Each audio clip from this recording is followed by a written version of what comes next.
ऐसा कैसे निश्चय कर लिया कि भजन नहीं हो रहा? क्यों नहीं हो रहा है? क्यों नहीं होगा? हमारा मानव जीवन वो संपूर्ण शक्ति संपन्न है जिससे भगवत प्राप्ति करनी है। बिना भजन के भगवत प्राप्ति असंभव है।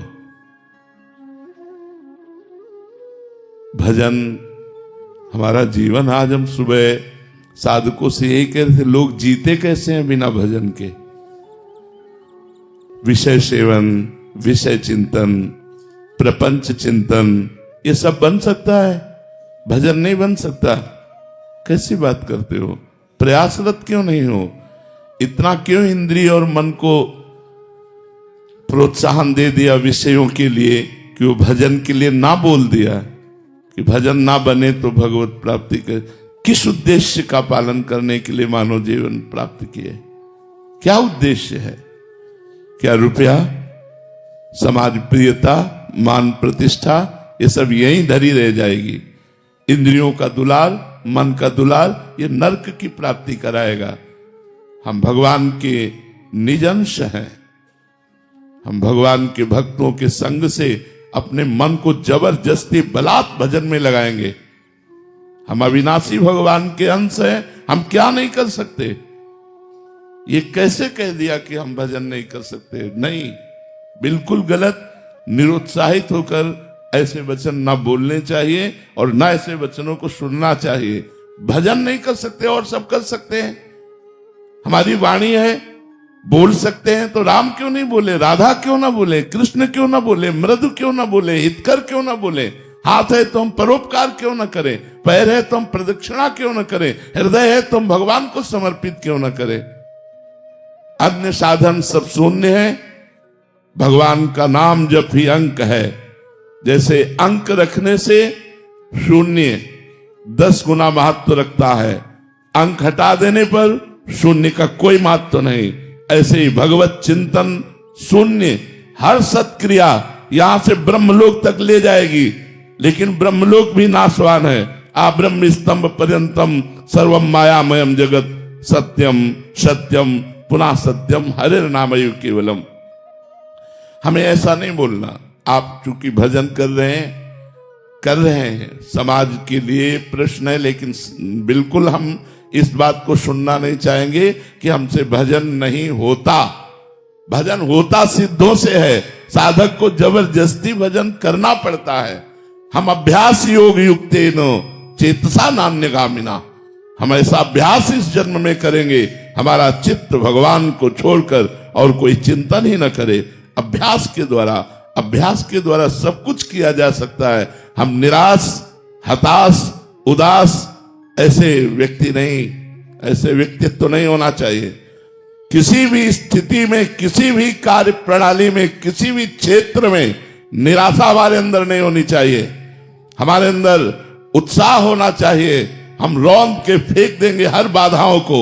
हम भगवान के बच्चा हैं, हम अविनाशी परमात्मा के अंश हैं। ऐसा नहीं है कि हम इंद्रियों की विलासिता और मन के भोग विलासिता में ऐसा बोल पड़े कि हमसे भजन होता ही नहीं, भजन के बिना नहीं। भगवान की प्राप्ति के लिए सुलभ मार्ग भजन है।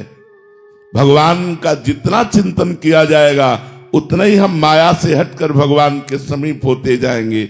अनन्य चेता सततम यो माम स्मृति नित्य सा तस्याहम सुलभा पार्थ। भगवान उसके लिए सुलभ होते हैं जो नित्य निरंतर भगवान का चिंतन करता है। अपने चित्त को भगवान के चरणों में लगाने में परेशानी क्या है? जब युद्ध जैसा कार्य भगवान का चिंतन करते हो सकता है, तो कौन सा ऐसा कार्य है जो भगवान का चिंतन करते ना हो? हम मुख में भगवान का नाम स्मरण कर रहे हैं मधुर मधुर, और शरीर से हम चेष्टाएं कर रहे हैं, कर्म कर रहे हैं, और वो कर्म भगवान को अर्पित कर रहे हैं। हम नित्य प्रतिक्षण भगवान के नजदीक पहुंच रहे हैं। भगवान का विस्मरण करके केवल धन संपत्ति और भोगों की चाह में भटकना, ये तो दिव्य मनुष्य जीवन को व्यर्थ नष्ट कर देना है। इसलिए सबसे प्रार्थना है, ये शब्द तो आना ही नहीं चाहिए कि भजन के बिना हमारा जीवन किसी कार्य का नहीं है, हम भजन नहीं कर सकते, ये शब्द नहीं आना चाहिए कि भजन नहीं कर सकते। भजन के बिना जीवन किसी कार्य का नहीं। जब आप सुअर कुत्ता बनोगे तब भजन करोगे, जब आप पशु पक्षी बनोगे तब भजन करोगे। अरे दुर्लभो मानुषो देहो, इतना दुर्लभ मनुष्य शरीर मिला, यदि इस मनुष्य शरीर में अपने प्रभु से प्रेम न कर पाए, प्रभु को रिझा न पाए, तो और क्या है। और प्रभु के प्रेम की प्राप्ति, प्रेम मूल यह नाम है, भगवान का नाम ही प्रेम मूल है। ब्रह्म राम ते नाम बड़ वरदायक वरदान, भगवान से भी बढ़कर भगवान का नाम है। यदि हम राम राम कृष्ण कृष्ण हरि हरि राधा राधा प्रतिपल रट रहे हैं, तो भगवान हमारे हृदय में प्रकाशित होंगे, भगवान हमारे नेत्रों में जरूर वो सामर्थ्य देंगे कि इस माया का पर्दा हटाकर हम कण कण में क्षण क्षण में भगवान का अवलोकन करें। भगवान विराजमान है। इसलिए ये निरुत्साहित करने वाली बात तो किसी की जबान में नहीं आनी चाहिए। हम प्रयास करेंगे, हो सकता है हमारा प्रयास असफल प्रयास रहे, लेकिन हम फिर प्रयास करेंगे तो 1 2 3 बार 4 बार हम किसी बार तो सफल प्रयास करने वाले बन ही जाएंगे। हमें निराशा बिल्कुल पसंद नहीं। हताश होना, उदास होना, निराश होना ये हमारे जीवन में नहीं, और ये हम मनुष्य जीवन में बर्दाश्त नहीं करना चाहते। आप लोग वहीं परास्त हो रहे हो जहां भगवान का आश्रय नहीं। क्या है, आप विचार करके देखिए, जिसकी दोनों किडनी फेल हो, डायलिसिस हो रहा हो, शरीर भीषण कष्ट से युक्त हो, हम दहाड़ रहे हैं, अभी मृत्यु हो जाए उसकी क्या परवाह। हम भगवान के जन हैं, भगवान के अंश, हम कोई शरीर थोड़ी है। शरीर अगर कष्ट में है तो वो अपनी तरफ बना रहे, हम अपनी तरफ हैं। हमारा जन्म केवल इस बात को लेके बैठ जाए कि हमारी किडनी खराब, हमारा कष्ट है, अब हम कुछ कर नहीं सकते। नहीं, हम हर वो कार्य कर सकते हैं जो स्वस्थ आदमी कर सकता है। हमारे में जोश होना चाहिए, हमारा में संकल्प शक्ति होनी चाहिए। वो तभी होगी जब अध्यात्म से जुड़ोगे। भजन करो, भगवान का नाम स्मरण करो और उत्साहित रहो और वीर पुरुष बनो, कायर पुरुष नहीं। ये मैं नहीं कर सकता, ये हमारी डायरी में नहीं है। अधर्म की बात अलग है, धर्म और सही मार्ग में चलने के लिए ये मैं नहीं कर सकता, ये डायरी में नहीं। हमें जो सतमार्ग में करना है वो हम करेंगे। भजन बड़ा है या माया का प्रकोप बड़ा है, भगवान की कृपा बड़ी है या माया का प्रकोप, ऐसा नहीं। हम सबसे प्रार्थना करते हैं, आप लोग कायर बनोगे तो ना इस लोक के रह जाओगे ना परलोक के रह जाओगे, और वीर बनोगे तो जो चाहोगे वो प्राप्त कर लोगे। तुम भगवान की संतान हो, महाबली अनंत वैभवशाली हनुमान जी महाराज जिनके चरणों को दुलार करते हैं, उन भगवान के बच्चे हो, उन भगवान के अंश हो। तुम में अपार सामर्थ्य, तुम अपनी शक्ति को जागृत करो और जागृत करके भगवत प्राप्ति करो। जब हम भगवान को अधीन कर सकते हैं भगवान का नाम जप करके, तो और क्या नहीं कर सकते। इसलिए खूब नाम जप करो। जबान हिलाने में क्या जाता है, राधा राधा राधा राधा राधा राधा, इसी से भगवत प्राप्ति हो जाएगी। जो कर्म करो भगवान को समर्पित करो, खूब नाम जप करो। देखो भोग विलास तो लंका में भी बहुत था, लेकिन विभीषण जी ने भक्ति की कि नहीं की। हम वही बात बार बार आपको दोहरा रहे हैं।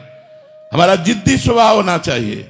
हम जिस कार्य को करना है उसे करके रहेंगे, चाहे लाख बाधाएं आए, मुझे परास्त कोई नहीं कर सकता। अगर हमारा स्वभाव इस कोटि का रहेगा तो हमें कोई परास्त नहीं कर सकता। लंका निश्चर निकर निवासा, यहां कहां सज्जन कर वासा। जहां एक भी सज्जन पुरुष नहीं, घोर राक्षसी प्रवृत्ति का तांडव हो रहा है, वहां विभीषण जी ने वो भक्ति की कि भगवान कह रहे, तुम सारी के संत प्रिय मोरे, धरो देह नहीं आन निहोरे। तुम्हारे जैसे संतों के लिए मैं अवतार धारण करता हूं। जब लंका जैसे क्षेत्र में भक्ति का विस्तार विभीषण जी ने अपने हृदय में कर लिया, तो हम चाहे अमेरिका में हो, चाहे हॉलैंड में हो, चाहे इंग्लैंड में, कहीं भी हो, जब हम नहीं बदलने वाले तो हमें कोई नहीं बदल सकता। हम मांस नहीं खाना चाहते, कोई नहीं खवा सकता। हम मदिरा नहीं पीना चाहते, कोई नहीं पिला सकता। हम व्यभिचार नहीं करना चाहते, कोई नहीं करा। और अगर हम करना चाहते हैं तो भारत में क्या वृंदावन में करोगे? क्या नहीं है यहां?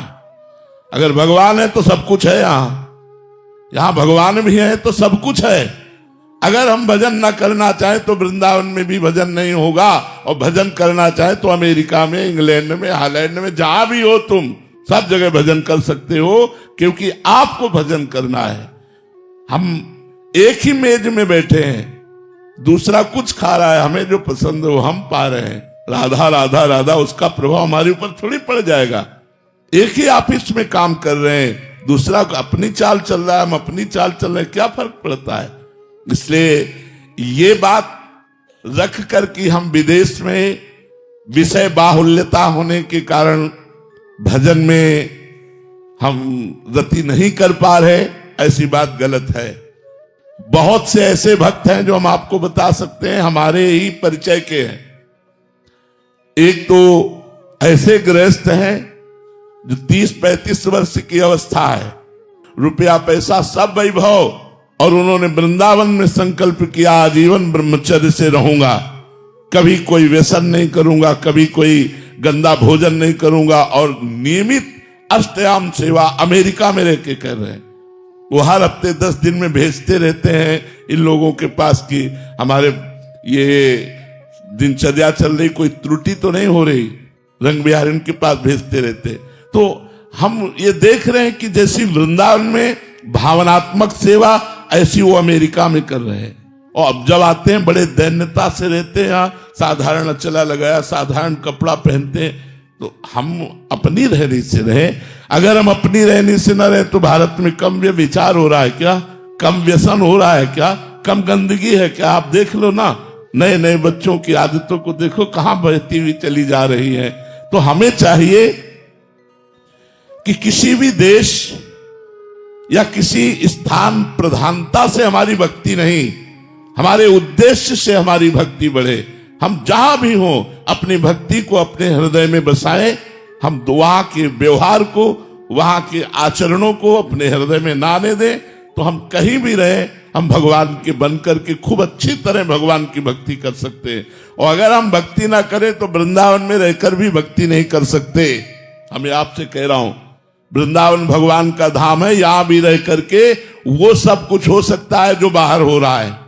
और अगर भक्ति करना चाहो तो बाहर में भी कर सकते हो, वो सब कुछ कर सकते हो जो वृंदावन में भक्त जन कर रहे हैं, वही आप कर सकते हो। युगल सरकार विराजमान करके उनको मंगला, उनको राजभोग, उनकी आरती, उनकी चरण सेवा, उनके पद सुनाना, नाम जप करना, भगवान के भक्तों के चरित्र पढ़ना, क्या नहीं कर सकते हो। तो इसलिए हमें ये भी बात पसंद नहीं कि हम किसी देश का हवाला दे करके अपने जीवन को व्यर्थ जाने दें। नहीं, हमारा उद्देश्य मजबूत है, तुम चाहे जिस देश में रहे, चाहे जिस प्रांत में रहे, चाहे जिस जगह में रहे, हमारी भक्ति में कोई असर आने वाला नहीं। अगर हमारा उद्देश्य सही नहीं है तो भक्ति क्षेत्र जहां भक्ति नृत्य कर रही, वृंदावन में भी भक्ति नहीं कर सकते। उद्देश्य ठीक होना चाहिए हमारा। हमारे ऊपर भगवान की कृपा हुई है तब हम भक्ति मार्ग में कदम रखा है। अतिशय कृपा राम की हुई, पाव देह या मार्ग सोई। तो फिर अहंकार क्यों आप थोड़ी कर रहे हैं। भगवान आपके ऊपर कृपा करके आपको भक्ति का मार्ग दिया, भक्ति करने की शक्ति दी, भगवान का नाम कृपा करके आपकी जिह्वा पर चल रहा है, तो अहंकार क्यों। अविवेक के कारण अहंकार बढ़ता नहीं, तो विवेक धारण करो तो अहंकार किस बात का। हम क्या कर सकते हैं, हमें जो पावर है वो भगवान का दिया हुआ है, तो हम व्यर्थ में अहंकार क्यों करें। हमें जो सत्मार्ग मिला है भगवान का दिया हुआ है, हम जो भक्ति कर रहे हैं भगवान के द्वारा दी हुई कर रहे हैं, हमारे ऊपर भगवान की असीम कृपा है, ये सोचना चाहिए। अहंकार करने की जरूरत क्या है। अहंकार से तो पतन हो जाएगा। अहंकार भगवान को पसंद नहीं। अहंकार अज्ञान के कारण हो रहा है, उसको हटाइए। भगवान की कृपा है, आपके द्वारा जो भक्ति हो रही है, हाँ बिल्कुल, अगर अहंकार रखेंगे तो जो हो रही है वो भी छूटती चली जाएगी और काम क्रोध आदि आपके ऊपर हावी हो जाएंगे और गिर पड़ोगे। जिसने जिसने अहंकार किया उसे मुंह की खानी पड़ी। अहंकार का त्याग करो, अहंकार ठीक नहीं है। जीवन का उद्देश्य भगवत प्राप्ति, और भगवत प्राप्ति का जब लक्ष्य बना लोगे तो अपने आप चलने लगोगे। लक्ष्य में बड़ी भारी ताकत होती है। जब हमारा लक्ष्य बन जाता है कि हमको ऐसे चलना है, हमको अमुक जगह पहुंचना है, तो हम में पावर आ जाता है। लक्ष्य में पावर है। प्रिया प्रीतम की प्राप्ति करनी है, भगवत प्राप्ति करनी है, तो यही तुम्हें धर्म से चलना सिखा देगा। जब हमारा लक्ष्य भोग होते हैं और हम भक्ति करते हैं तो नाटक बन जाती है, और जब हम भोगों में होते हैं और लक्ष्य भक्ति होती है तो हमारी वही भक्ति प्रकाशित हो जाती है। हमारी बात को समझना। चक्रवर्ती सम्राट महाराज अम्बरीश समस्त भोगों के बीच में रहते हुए भगवान की अनन्य भक्ति के द्वारा ऐसे रिझा लिया कि सुदर्शन चक्र उनकी सुरक्षा में रहता था। अंगरक्षक के रूप में सुदर्शन भगवान स्वयं रहते थे। तो जब चक्रवर्ती सम्राट से ऐसी भक्ति हो सकती है तो आप दो चार परिवार वाले अपने घर में रहकर क्यों भक्ति नहीं कर सकते? भगवान की भक्ति बहुत कृपामयी है। सुख, शांति, आनंद, परमानंद इसी जन्म में भगवत प्राप्ति, ये सब भक्ति के द्वारा हो जाएगा। बस हमको चाहिए कि हम लगे रहें भगवान के चरणों में, नाम जप करते रहें, सदग्रंथों का पाठ करते रहें, संत जनों की वाणी सुनते रहें, अवसर मिले तो परोपकार कर दें। इसी से हमारे धर्म का पालन होगा और लक्ष्य दृढ़ हो जाने पर हमें भगवत प्राप्ति निश्चित होगी। हमारा लक्ष्य हो जाए कि मानव जीवन व्यर्थ नहीं जाने देंगे, इसी जन्म में हम भगवत प्राप्ति करेंगे। कुछ भी हो जाए, हम 100 बार गिरे, 1000 बार गिरे, तो भी हमारा जिद्दी स्वभाव यही कहेगा मैं परास्त नहीं होऊंगा, मैं आगे बढ़ूंगा, मैं भगवान की शरण तक जाऊंगा, तो निश्चित भगवान की प्राप्ति हो जाएगी। इसमें बिल्कुल निराशा नहीं आनी चाहिए। हमारा लक्ष्य भगवत प्राप्ति बन जाए तो लक्ष्य में इतनी ताकत है कि धर्म से चलने के लिए हमको सशक्त कर देगा, मजबूत कर देगा। हमारे अंदर वो सब विवेक रूपी शस्त्र आ जाएंगे जिससे हम अधार्मिक प्रवृत्तियों का नाश करके धर्म में चल सके। इसलिए लक्ष्य बनाओ भगवत प्राप्ति। लेकिन भगवत प्राप्ति का लक्ष्य वही बना सकता है जो सत्संग सुनकर अधार्मिक भोगों का त्याग कर रहा है। जो अधार्मिक भोगों को भोगता है वो केवल मनोरंजन में ऐसा बोलता है मैं भगवत प्राप्ति करना चाहता हूं, वो कर ही नहीं सकता, वो अंदर सोच ही नहीं सकता। भोगेश्वर प्रसक्ता नाम तया प्रहृत चेतसाम व्यवसायत्मिका बुद्धि समाधोन विधीयते। भोग और ऐश्वर्य में जिसका चित्त अपहृत हो चुका है वो संकल्प ही नहीं कर पाता कि इस जन्म में मुझे भगवत प्राप्ति करनी है। इसलिए अधार्मिक भोगों का त्याग करके धर्म में विषयों का सेवन करते हुए, भगवान नाम जप करते हुए, सत्संग सुनते हुए हम अपना लक्ष्य दृढ़ करें कि इसी जन्म में मुझे भगवत प्राप्ति करनी है तो मैं धर्म से चल सकता हूं, क्योंकि भगवत प्राप्ति धर्म से होती है। एक बार भर नेत्र भगवान को देख लेना, ये सत्य है। भगवान को देख लेना। जो लोग कहते हैं मृत्यु सत्य, वो खुद जानते ही नहीं मृत्यु तो असत्य है। किसकी मृत्यु होती है? आत्मा अजर अविनाशी है। पंचभूत में मिल गए, कोई नहीं मरा। मरा कौन? कोई नहीं मरा। बोले मृत्यु सत्य, मृत्यु कहां से सत्य है? किसकी मृत्यु सत्य है? आत्मा तो अविनाशी अजर अमर है, उसे कभी मरना नहीं होता। और पंचभूतों में मिल गए तो मृत्यु किसकी हुई? किसी की नहीं। तो सत्य क्या है? भगवान का भजन। उमा कहाऊं मैं अनुभव अपना, सत हरि भजन जगत सब सपना। सत्य है भगवान। अगर भगवान का भजन हो रहा है तो आपका सत्य में जीवन जा रहा है। अगर भगवान से विमुख हो तो भोग में जीवन, नरक में जीवन है, मृत जीवन है। मृत जीवन जिन हरि भगति हृदय नहीं आनी, जीवित सब समान ते प्राणी। वो मुर्दे के समान जिंदा माना जाता है जिसके हृदय में भगवान का स्मरण नहीं चलता, भगवान नाम जप नहीं हो रहा हो। व्यर्थ जीवन है। मरोगे तो क्या लाद के ले जाओगे? बिल्डिंग, बैंक बैलेंस, परिवार, रिश्तेदार, नातेदार, तुम्हारा शरीर भी यहीं भस्म हो जाएगा। 4 दिन की चांदनी देखो, 40 वर्ष व्यतीत हो गए, 50 वर्ष व्यतीत हो गए, पता नहीं चला। अब पता नहीं कितनी श्वासें हैं, उनमें भी कौन सा रोग आने वाला है। कैंसर आ जाए, क्या आ जाए, क्या परेशानी आ जाए, और उस समय भगवान का भजन कर पाएंगे क्या? अभ्यास नहीं किया स्वस्थ में रहकर भजन करने का तो अस्वस्थ अवस्था में फिर भजन नहीं होता। इसलिए यावत स्वस्थ मिदम कलेवरम यावत च दूरे जरा। जब तक तुम्हारा शरीर स्वस्थ है, बुढ़ापा दूर है, भजन करके भगवान की प्राप्ति कर लो। नहीं तो फिर अगर इस जन्म को व्यर्थ में नष्ट कर दिया तो अगला जन्म पता नहीं, नाली का कीड़ा बने, भूत बने, प्रेत बने, क्या बने, कुछ भरोसा नहीं हमारे कर्मों का।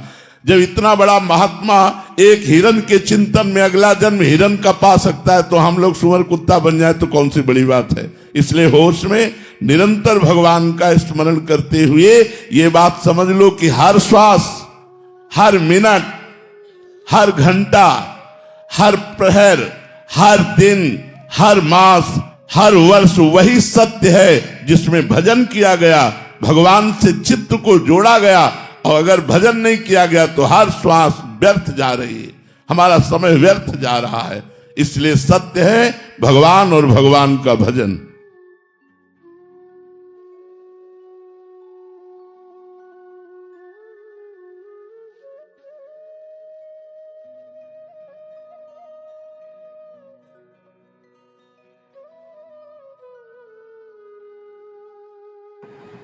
अगर आपको पूज्य महाराज जी के विचार अच्छे लगे हो तो इस वीडियो को आप लोग लाइक, शेयर, कमेंट करिएगा और बताइएगा आप लोगों को क्या अच्छा लगा।